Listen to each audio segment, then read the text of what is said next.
అందరికన్నా చెడ్డవాడు. ఒకసారి ద్రోణాచార్యుడు అన్ని ఉత్తమ గుణాలున్న అతి మంచి మనిషిని, ఏ మంచి గుణాలు లేని అతి చెడ్డ మనిషిని వెతికి తెమ్మని తన శిష్యులైన కౌరవ పాండవ రాజకుమారులను ఆదేశించారు.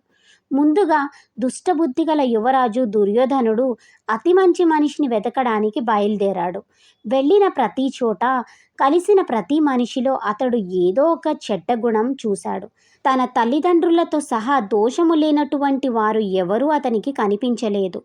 కానీ తనను గురించి తాను ఆలోచించినప్పుడు అతనికి తనలో అన్ని సుగుణాలే ఉన్నట్టు కనిపించాయి.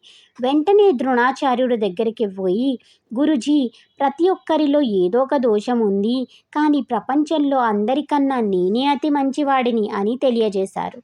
మరొక ప్రక్కనున్న సద్గుణాలున్న పాండవ జ్యేష్ఠుడైన ధర్మరాజు, వాస్తవానికి ఆ కాలంలో అన్ని సద్గుణాలు ఉన్న వ్యక్తి ధర్మరాజు మాత్రమే.